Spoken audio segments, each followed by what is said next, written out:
Assalamualaikum dan selamat pagi. Uh, Nama saya Ahmad Bazli Awang Zakaria.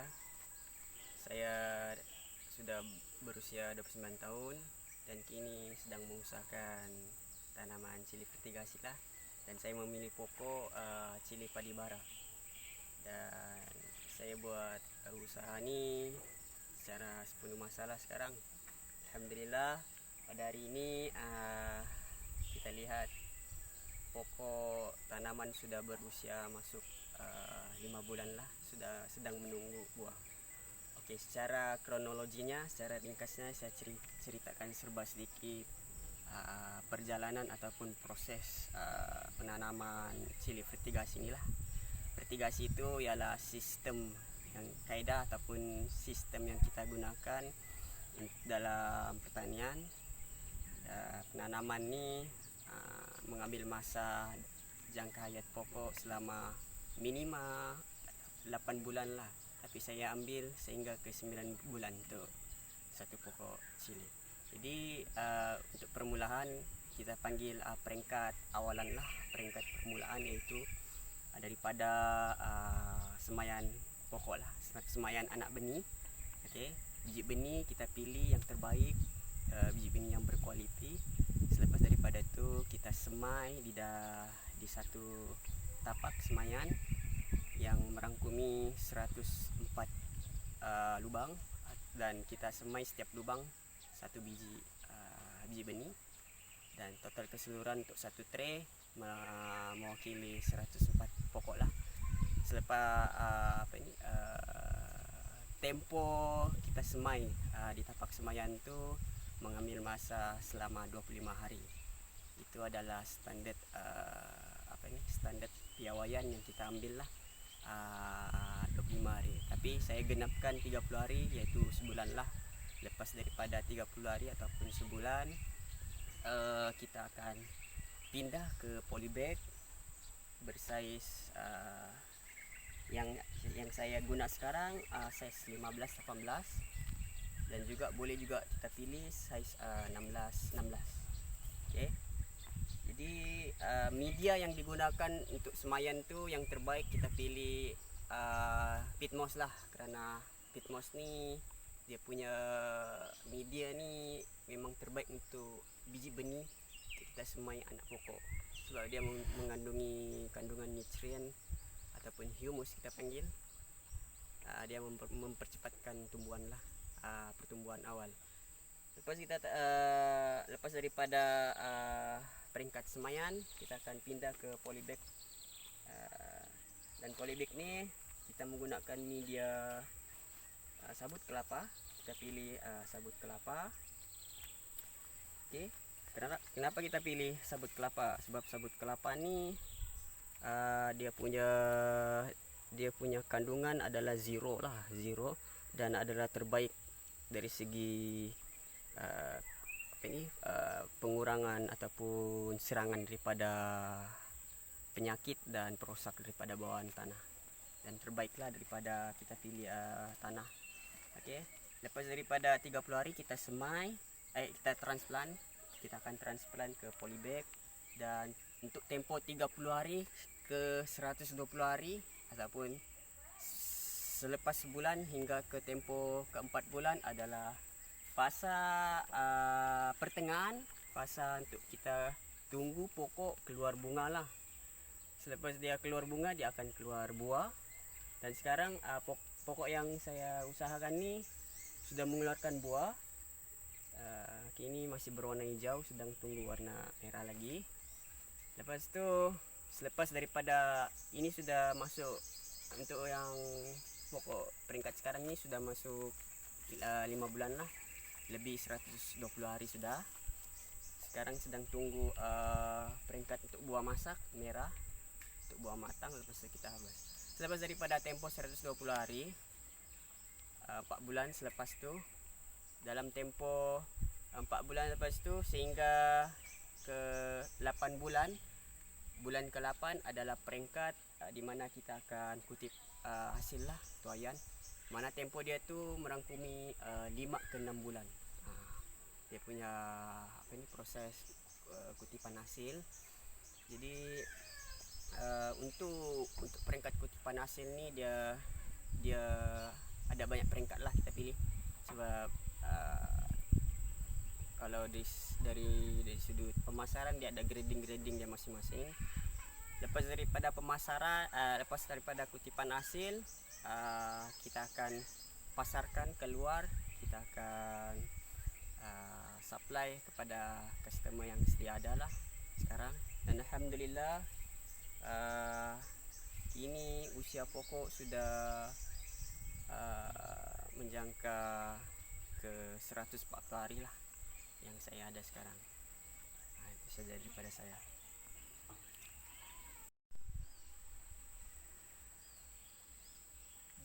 Sejak bila Abang Bazli menceburkan diri dalam bidang pertanian, khususnya tanaman cili mitigasi? Okey, terima kasih untuk soalan yang terbaik lah untuk saya. Dan saya mencakapkan soalan itu memang saya jangka lah. Okey, kenapa sejak bila saya terjebak dengan bidang pertanian ni? Selepas daripada saya tamat SPM, sekolah menengah. Okay.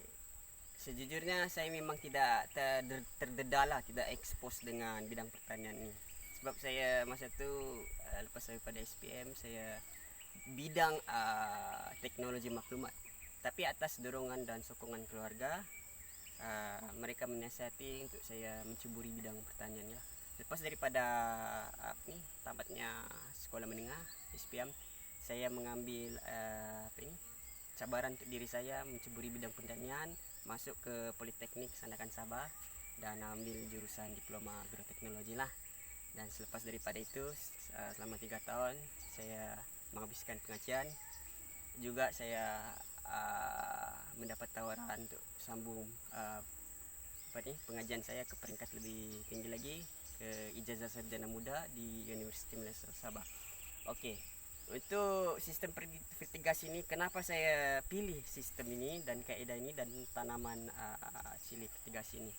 Sewaktu saya belajar dulu di kampus di Politeknik, kami sudah diajar dan dilatih untuk buat projek fertigasi lah pada masa itu tahun 2013. Pensyarah saya Miss Afzan, sekarang dia sudah berkhidmat di Politeknik Jelilah. Kami telah diarahkan untuk buat satu projek tanaman cili fertigasi, tapi pada masa itu tanaman rock melon tapunya. So waktu itulah saya terjebak dan meminati bidang pertanian, dan sehingga kini alhamdulillah saya masih berada pada track dalam bidang yang saya ceburi.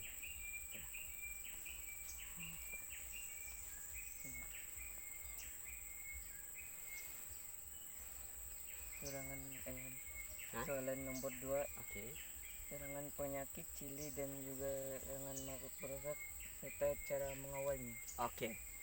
Memang kita sedia maklum serangan penyakit dan perosak ni untuk semua tumbuhan memang sedia ada lah.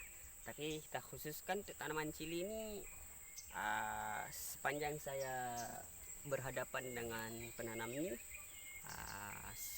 perosak lain, penyakit lain. Perosak iaitu kalau pokok cili ni, perosak yang paling utama, yang pertama kita panggil kutu daun, yang kedua trips, yang ketiga hama merah ataupun hama putih pun ada, yang keempat aphids, yang kelima white flies. Sometimes dia ada white flies lah, sebab surrounding kawasan ladang ada tanaman lain kan, jadi white fly itu akan serang buah lah. Jadi di antara kelima perosak ni dia sangat famous lah untuk tanaman cili. Tapi kita ada kaedah kawalan, kita menggunakan racun yang telah disyorkan daripada Jabatan Pertanian. Jadi kita follow the rules lah, kita panggil, kita ikut mengikut piawaian dan sukatan yang disyorkan lah. And then kita lihatlah dalam kalau untuk saya punya kawasan ladang nih, setiap 1 minggu dia akan ada maksimum 3 kali semburan racun serangga lah. Itu untuk khususnya untuk racun serangga saja. Lain daripada racun serangan penyakit. Oke, kalau kita lihat di sini pokok yang untuk yang ini memang kita tengok dia memang sehat lah. Tapi beza dengan yang sini. Sometimes dia ada daun dia ni hijau-hijau, lepas tu dia ada kekuningan. Mungkin ada orang akan spot dia, mungkin sebab kurang baja. Okey. Tapi ini bukan disebabkan kekurangan baja. Tapi disebabkan serangan penyakit mosaic lah kita panggil. Mosaic cucumber virus, kita panggil cucumber virus ni. Mosaic memang sangat familiar dengan pokok tanaman cili mosaic ni. Dia akan ini sudah okey lah dia punya pokok, sebab saya rawat dengan dengan kita panggil ubat lah, ataupun saya rawat dengan kitosan.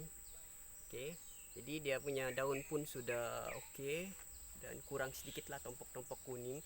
Kalau ikutkan kalau yang asalnya tu pucuk dia ni dia akan macam menggerutu, bergulung, sometimes ada berkedut, macam gitu teruk lah. Jadi itu penyakit yang sangat terkenal di kalangan pokok-pokok tanaman cili mosaic. Selain daripada itu, penyakit buah yang sangat terkenal iaitu antraknos lah. Okey, antraknos mungkin kita tidak dapat lihat lah di sini. Antraknos ni salah satu penyakit serangan buah. Dia kelihatan dia punya struktur buah tu kita nampak lihat buruk, busuk dan berbau lah, dan dia lembek lah. Lepas tu dia punya struktur buah pun kelihatan tidak cantik lah, memang tidak sesuai untuk kita pasarkan. Dan apabila serangan antraknos ni dia menyerang, bila satu kelompok sini dia serang, berpotensi untuk seluruh barisan batas lah. Itu antraknos. Dan lain-lain penyakit seperti hawar pucuk layu, reput batang memang adalah, tapi tidak familiar lah. Adalah, memang akan ada. Tapi yang macam saya cakap, penyakit mosaic sama antraknos ni adalah penyakit yang sangat familiar untuk tanaman cili. Soalan ketiga, permintaan dan pasaran serta peluang potensi masa depan tanaman cili. Okey, untuk pasaran, sebelum ni memang saya sangat ragu-ragu lah macam mana saya mau pasarkan buah. Saya sebelum ni mula daripada skala kecil. Saya mula daripada 200-300 pokok saja dan jual secara kecil-kecilan. Dan bila sudah sampai ke peringkat skala besar ni, sekarang kita ada 1400 pokok, di mana setiap satu polybag dia ada 2 pokok. Untuk pasaran, sekarang ni alhamdulillah saya juga dibantu daripada pihak PPK untuk pasaran yang pertama. Dan yang kedua, pasaran saya untuk kawasan Sendakan, banyak restoran yang menggunakan menggunakan cili padi bara ni untuk mereka proses buat sambal. Selain daripada itu, ada juga pelanggan individu tersendiri yang mereka buat sambal untuk perniagaan secara kecil-kecilan. Lepas tu saya juga pernah buat pemasaran door to door. Door to door maksudnya saya keluar, saya jumpa pelanggan, pergi restoran ke restoran. Kita panggil konsep dia door to door lah. Alhamdulillah dia punya strategi pemasaran tu berjalan dengan baik, dan sekarang permintaan untuk ke kawasan Sendakan memang sangat kurang lagi lah. sangat kurang, dan kawasan Sendakan memang sangat memerlukan lagi banyak pengeluaran untuk khususnya untuk cili padi barani. Dan untuk tempoh jangka masa yang panjang memang permintaan untuk khususnya kawasan Sandakan ni, cili padi barani, kawasan orang-orang Sendakan ni pun memang ada terdiri daripada yang suka makan pedas juga lah. Bukan saja orang Sendakan, tapi ada juga yang berhijrah, mungkin yang bekerja daripada Semenanjung Malaysia. Mereka bekerja di sini sangat gemar dengan masakan pedas. Jadi untuk tempoh masa yang akan panjang memang industri tanaman cili padi barani sangat diperlukan. Okey, pergi kepada proses pembajaan. Untuk kaedah sistem fertigasi ini kita memilih jenis baja AB. Okey, kita panggil baja AB, di mana baja A dia merangkumi elemen ataupun unsur, ada terdapat 2 unsur, manakala baja B ada sekitar beberapa unsur lah. Okey, pembajaan dia ni kita akan ikut kaedah penyiraman sekali lah, menggunakan teknik titisan air, kita panggil secara automatik. Kenapa saya panggil secara automatik? Sebab kita menggunakan sokongan water pump lah. Jadi water pump tu akan salur air tu sekali dengan pembajaan ke pokok secara terus, titisan. Jadi kaedah siraman tu yang saya gunakan dalam satu hari ada 4 kali. Okey, pembajaan yang pertama bermula daripada 8.30 pagi selama 3 minit, dan seterusnya 10.30 juga selama 3 minit, 2.30 selama 3 minit, dan akhir sekali jam 5 petang juga selama 3 minit. Kenapa saya pilih tempoh masa 3 minit? Sebab melihat daripada kuantiti baja ataupun air baja yang kita lihat selama 3 minit tu memang mencukupi untuk satu kapasiti polybag yang kita adalah size 15-18. Okay. So untuk pembajaan ni memang kita akan salurkan setiap hari, kecuali kalau musim hujan. Kalau musim hujan kita akan tidak siram lah, sebab satu, kita kurangkan sikit pengeluaran air tersebut lah. Masa hujan tu pun, kalau musim hujan membantu jugalah, serba sedikit. Okey, untuk pembajaan ni dia ada 2 jenis baja. Satu baja grower, kita panggil tumbuh besaran, baja AB, dan yang kedua baja production, iaitu baja pengeluaran bunga dan buah lah, kita panggil. Okey. Jadi sekarang ni, di peringkat yang sekarang ni saya sudah menggunakan baja production lah, kita panggil, pengeluaran bunga dan buah. Okey. Jadi untuk setiap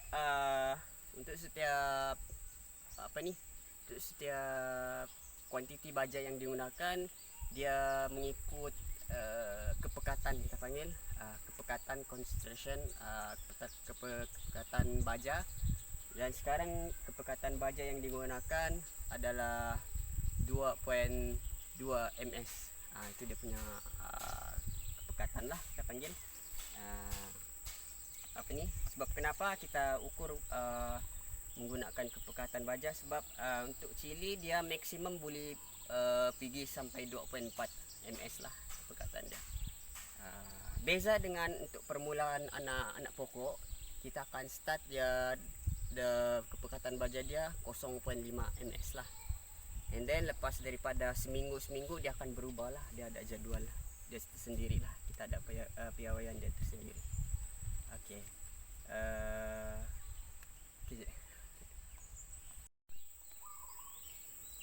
Saya mengucapkan ribuan terima kasih kepada Abang Bazli yang sudi meluangkan masa dengan kami untuk memberi info-info tentang pilih ketiga sih. Ya, saya pun mengucapkan terima kasih sama-sama, oke, kerana di OF ini student daripada Politeknik sudi untuk datang melihat punya kawasan kebun pada hari inilah. Saya pun sangat menghargai kedatangan adik Wafi, dan saya sangat menggalakkanlah anak-anak muda lebih cenderung dengan bidang-bidang pertanian inilah, sebab persaingan dalam bidang pertanian ini adalah sangat kurang lah di kalangan anak-anak muda. Kalau saya lihat, saya sudah buat analisis di luar, memang anak-anak muda sangat tidak sukakan kerja-kerja kotor, kerja-kerja yang memenatkan di bawah cahaya matahari. Tapi DOF ini dia sanggup memilih bidang pertanian, dan saya sangat terharulah dan berterima kasihlah daripada pihak kebun kerana sudi datang melawat ke punya kebun. Saja. Kawan keluarga. Keluarga dari jauh semua sudah boleh tidak macam yang tonton lepas. Iya. Kuih raya sampai Mau betapuk-tapuk pun mau pergi. tidak habis kuih raya kadang di rumah. Kuih buruk sih di apa ini di rumah. Makan. Ini sih yang sempat nih. Waktu sudah ni lebih sudah. Pantang ada makan, ada pantangnya ada makan. Ini ada pula. Benar kan? Mm-mm.